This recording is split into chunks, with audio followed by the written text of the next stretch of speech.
we'll get into our next player versus player debate. This is one, by the way, if you go into the archives, I forget which show this is on. This did kind of stumble out of nowhere. We do have what's called a pizza bet on this show. That would be between George Kittle, who is currently going as a tight end 8, and Jake Ferguson of the Dallas Cowboys, who's currently going as the tight end 9. I will take this first. This will be me against Pete. Obviously, a shock to absolutely no one. I'm going with George Kittle as my pick.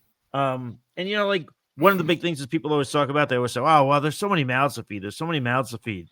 And there are. It's an embarrassment of riches in San Francisco. But you look at the last few years, 2021, 94 targets, 2022, 86 targets, and then 90 last year. That was in 16 games last year. They're expected to have, and the Cowboys, this is kind of a point for Jake Ferguson as well. The Niners right now, in terms of tight ends, are supposed to have the 8th easiest schedule for fantasy. He had his first 1,000-yard season since 2019, where he actually did them back-to-back years, 2018, 2019. He continuously produces this. He's tight end 5, tight end 3, tight end 4. He's always he's usually in the top 5 of tight ends.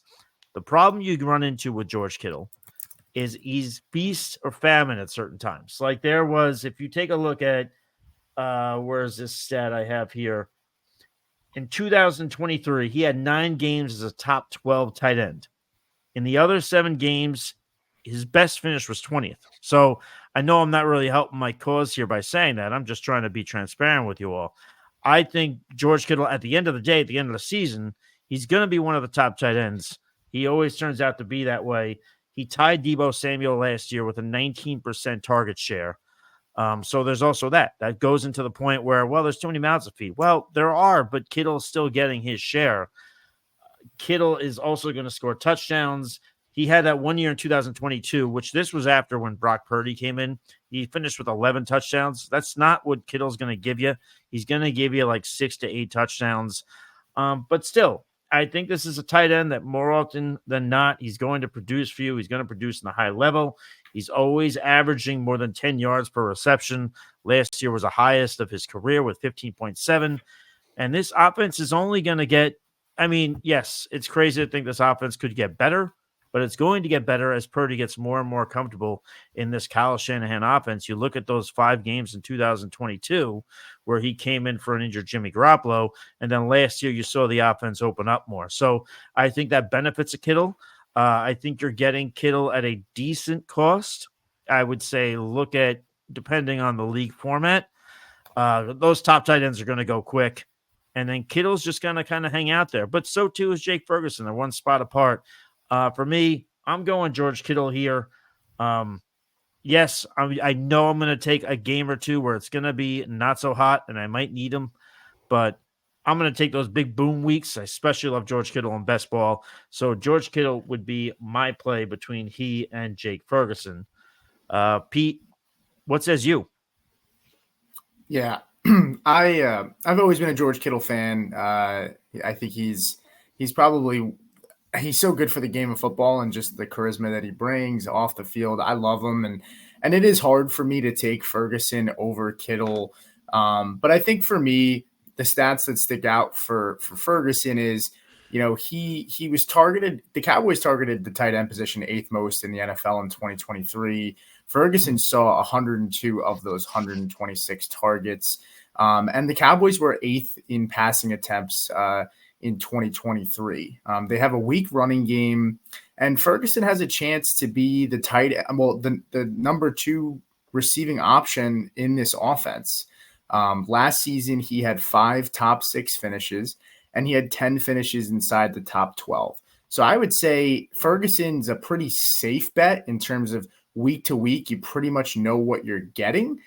Kittle is going to provide probably the bigger boom weeks with the 2 touchdowns for 150 yards.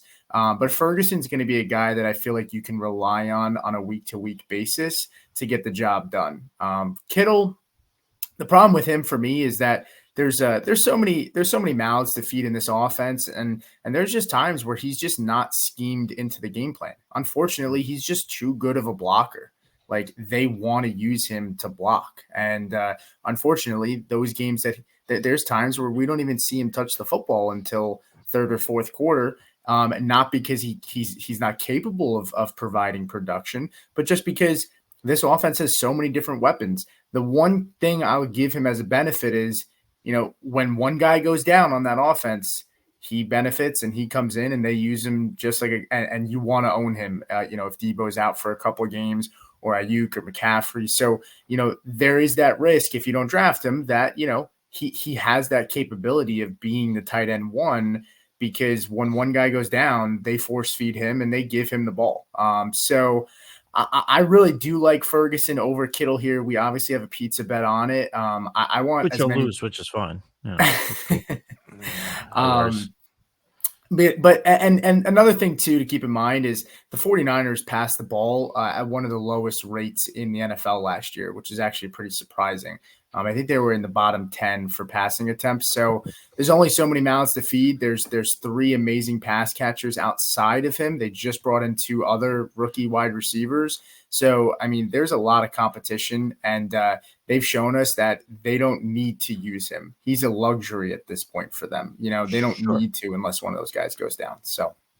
But I will just say, while the passing attempts is true, it just goes to show you what that offense can be if Purdy knows the hell he's doing, and Kyle Shanahan doesn't have any reservations about calling certain plays.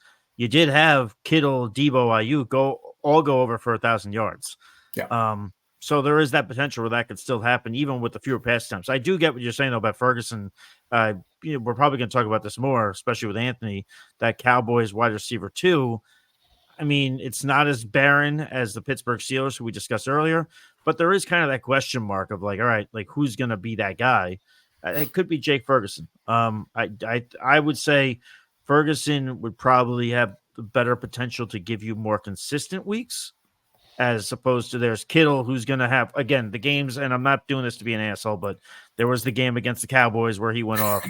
There was the game, again, I'm only saying that Sunday Night Football, and I'm not going to, I'm just saying that game comes to mind. And then there was the game against Jacksonville where the second half, he has like a 60-yard touchdown when in the first half, he did barely anything, but that gives you the boom. So I think that's more where Kittle's going to kind of lie.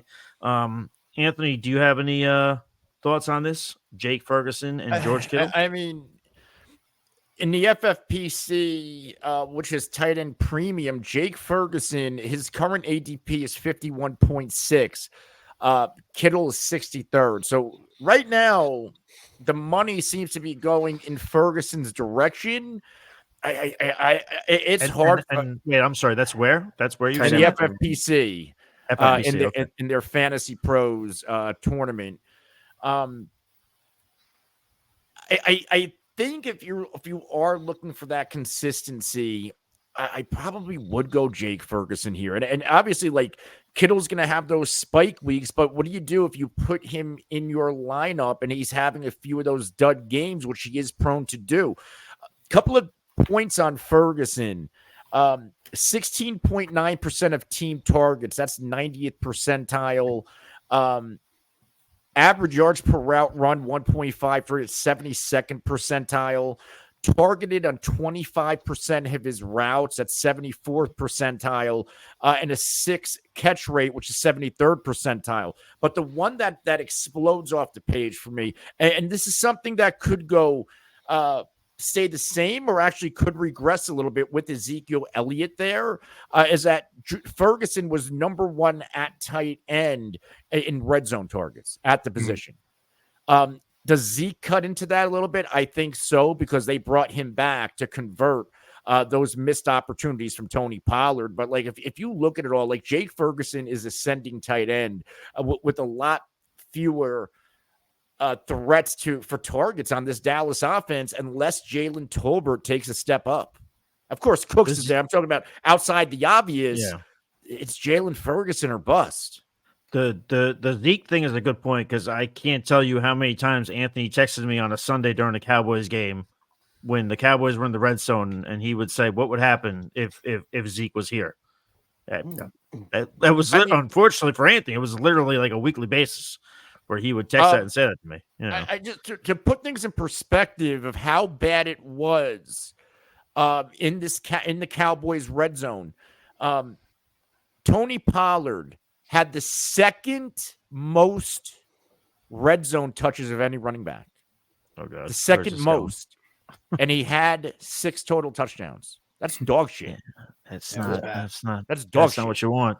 That's what gets you out of town and gets you over to Tennessee. So have fun with that, Titans.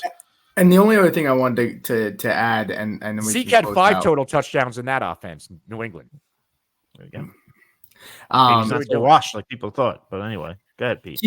No, you're good. Keep in mind too. I mean, Ferguson's going to year 3. Like, he's still young. He's 25 years old. Like, I mean, this is a guy that we can expect to only get better, right? I'm not sitting here saying Kittle's going to regress, and tight end is almost like it's like fine wine. Like, they age gracefully usually.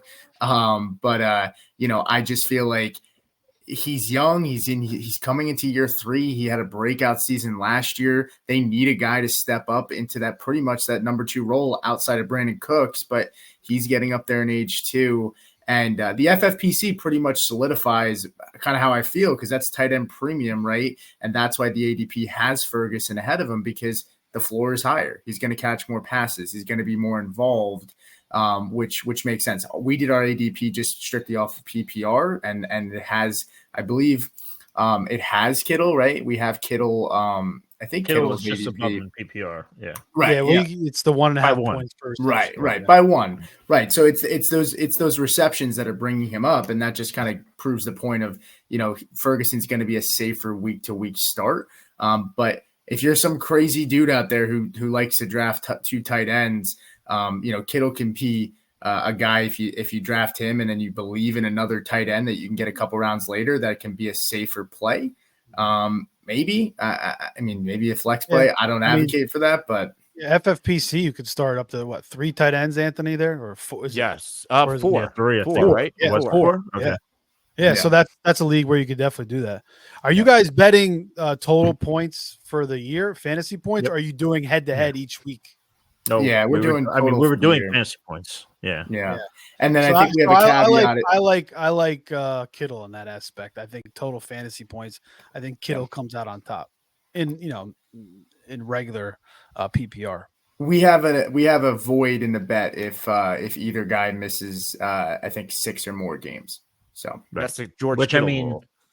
Well, no. See, I knew you'd say that just because you got the Dallas shirt. But I mean, Kittle these last 3 years, he played in 14 games in 2021, finished as a tight end 4, 15 games in 2022, finished as a tight end 3, and then last year played in 16, Anthony, and finished as a tight end 5. So up your arse, buddy. He played some games. But I will say, no, but to Anthony's point, though, there is always something with Kittle where he's got this or that, or he's playing through something. So there is that, but he is playing the maybe game. He should stop messing with T-shirts and do some extra conditioning. I don't know. Didn't seem to bother him when he was playing against the Cowboys. I don't know. Just maybe saying. Stop wasting time if you want to go there, wrestling events. I'll go there. You want to go there? Didn't seem to bother him when he was playing against the Cowboys, right? No, yeah. No, not at all. Great. No. Yeah, exactly. That conversation ends fast. What was the Super Bowl stat line? Oh, see, well, I don't know. I haven't seen the Cowboys there since like 95, so I don't know. We could talk about that too if you want. At least we're getting there. That was before Pete was born. Yeah, Pete wasn't even alive yet, this guy. Pete was, Jesus. He wasn't even alive the last time the Cowboys, jeez. Man. Yeah. Back for Pete. Pete, no, Pete, don't look up like as if you're trying to remember. It didn't happen. No, yeah. You know what? I'm gonna make, since George Kittle likes to wear T-shirts. I'm gonna make a T-shirt with his 2 Super Bowl stat lines. I'm gonna call it 41 total yards in 2 games.